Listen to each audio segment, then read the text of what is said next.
Why don't you tell us what a typical day in the life of Bobbie Jo Real Estate looks like? Give us the full rundown.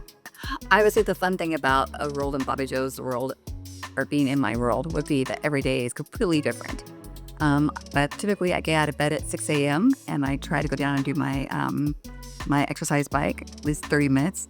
Then I will jump into the sauna for about 30 minutes. And if I'm feeling sassy, I'll go jump in the lake and get a cold plunge in, and then get dressed for the day. I walk in the office by 8 a.m. and between 8 and 8:30, I'm going to be briefing with my assistant, Amber, and then we're reviewing the calendar for the day. Typically, I'm on the phone. I would say on average, I'm on the phone at least 20 phone calls a day. And I would say that I'm returning phone calls, answering emails in the morning, and then I go out into the field probably by 11:30 to 12, and I'll be showing homes, going to listing appointments, picking up staging material, dropping by listings. Over the weekends, on Mondays and Tuesdays, I like to go by any listings I have to make sure that the flyers are still full, make sure that the house doesn't need anything. If the house is vacant, I'll go around and change the timers on different lamps just for security reasons for my clients. And I try to be home by 6 to 7 to have dinner with my husband. That doesn't always happen, but that usually is a goal. And then usually my husband and I will watch a show around 8 o'clock. We're in bed by 10, and you wake up and do it all again in just a different order the next day. Well, we try to do date nights every Thursday, and it usually gets coordinated around real estate. Yes, but we try, now the season is nice, we try to go golfing on Thursdays, or we'll try to go do dinner together or cook dinner together at home.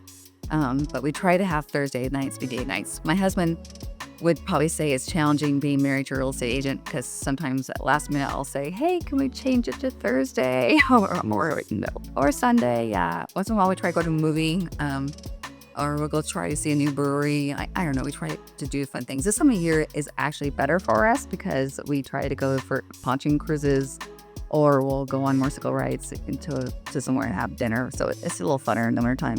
I feel like customer service is really, really important. And so that's why he gets put in the back burner a little bit. But at least every month, at least twice a month, we will do our Thursday. Sometimes it starts a little late.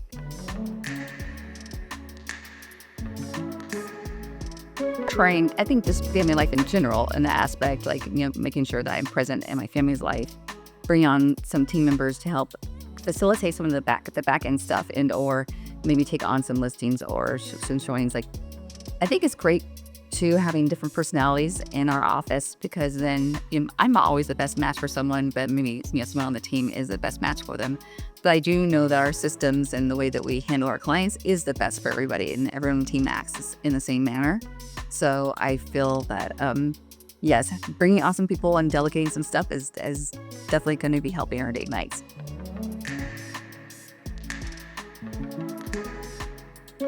First and foremost is just always working with honesty and integrity, and then always putting our clients' needs above our own. And so I was taught at a very early in my career that as long as you work with honesty and integrity, your business will grow. And I'm in the worst of my office for turning in my commission slips. And that's because I always have never even looked at the commission structure until the week of closing, because I want to be working for the person, not necessarily for the dollar. And so my goal is that everyone will be working with that same emphasis and treating all our clients as if they're your family members, and as if you're handling everything and being very informative and taking care of them just like they're a family member. And that's why you get so close to all of our clients, because typically by the time we close, they are close friends. I call them my work family, but when I haven't heard from people in a few months, I genuinely am calling out to them and asking them how they're doing, because they're on my mind. I'm curious how things are working out for them. So my goal is for all of us to be acting that way, and not just treating each other with respect and care, but extending that trust and that care to our clients. Yeah. So what would you say has been your favorite part about helping your buyers and sellers do real estate in your business so far? And how long has it been? 20 years? Yes, it has been 20 years. It's only been full-time for 9 years now.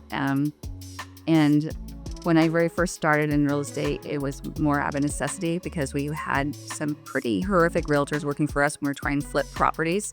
And so I became a real estate agent. On my AOL computer is a joke, but it was true. I'm like, how to become a real estate agent? And I was like 5 minutes later, I had a plan. And so since doing that, it just grew. It grew into a career. I didn't necessarily choose real estate. It chose me.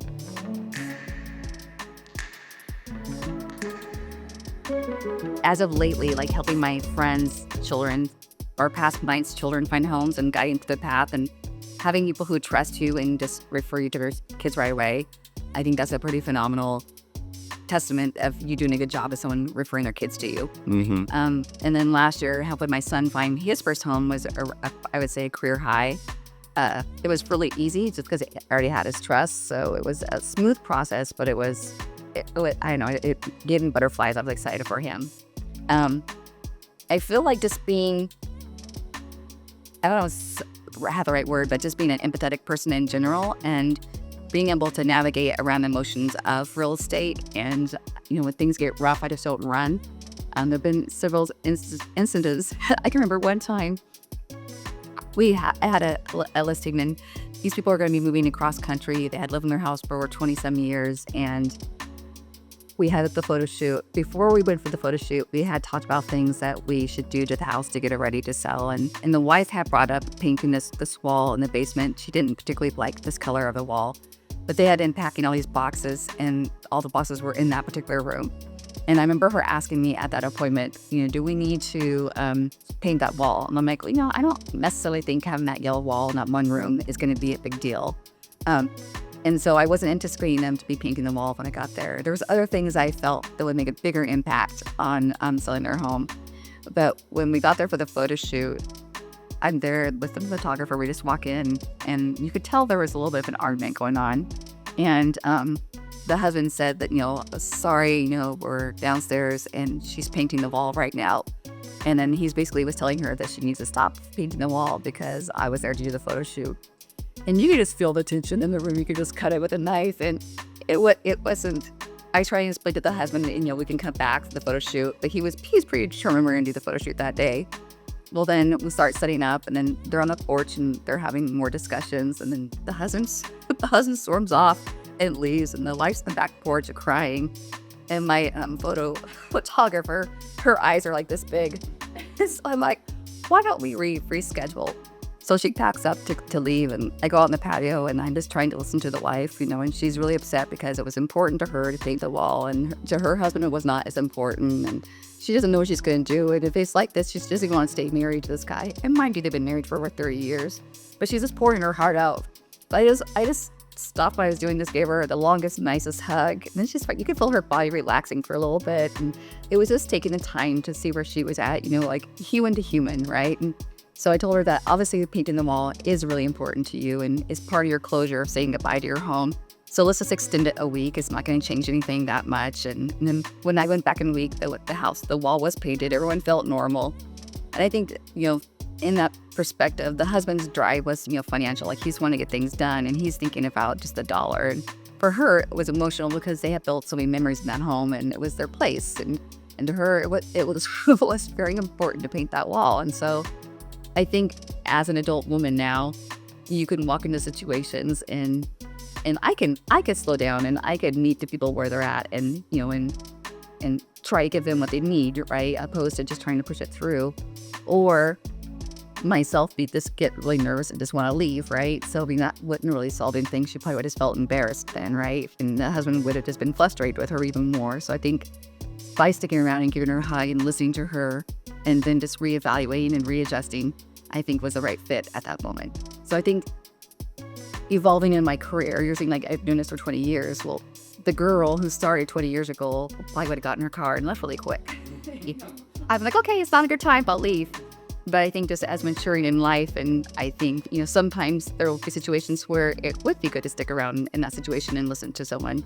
And sometimes, you read the room and maybe it is time for you to leave. But I think that just comes with maturity, and it has been fun to watch myself evolve that way and just learn how to best serve people to my best ability. So we essentially could say that Bobbie Jo saves marriages through someone else's.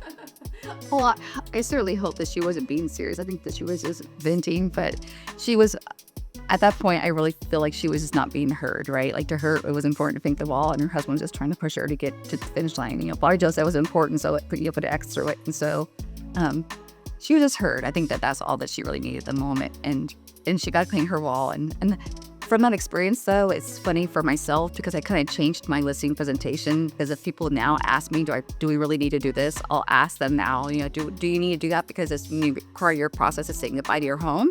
Or are you asking just for a financial perspective, my opinion? So, because sometimes, building an arbor in the backyard they've been planning to build for 20 years is super important. And to them, like, they'll know that they left the house more completed and we're done, so...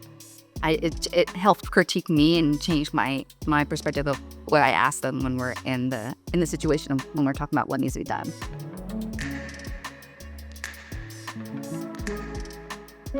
There is an abundance of paperwork, though. There is, but I would say yes. I mean, some transactions are no, not at all, but yes, because real estate is a very emotional thing. I mean, especially if you're selling people's homes, right? Like if it's just an investment property, like, no, it's just the bottom line, just get it done. Like, when it's investment properties, more in the last couple of years, more than not, I have been picking people's paint colors, arranging for contractors to go out and do the work because they really don't care. They're like, whatever sells, Bobbie Jo, just pick what sells. Well, then the pressure's on me because what the paints are changing. So it's a tricky slope for me as well, but it's fun. But I would say when people live in the homes and it's somewhere they lived, especially if they lived there for more than 5 years, they raise children there, absolutely. It's a very emotional perspective, like a very emotional journey for them to go through. And I try to tell people that every time on both sides of the wheel. So if you're representing a buyer, I would say, it's very emotional. We write the contract because we're being nervous and so they feel like forever before they respond. It's very emotional when we do our inspection because we need to find that balance between what's enough for you to ask for, of the problems. We also don't want to insult the seller who's been living there for a long time. And then it can be emotional during the appraisal aspect if the appraisal comes in low. And so I would try to prepare buyers for those 3 steps of emotions and then also for the seller as well. So to me, the art of negotiation isn't like going in there and just driving someone down on price. And it's find the nice thin line between we don't want to make a seller upset. And then want to make sure you get the most you can for your buyer and vice versa. If you're representing a seller and then you want to guide them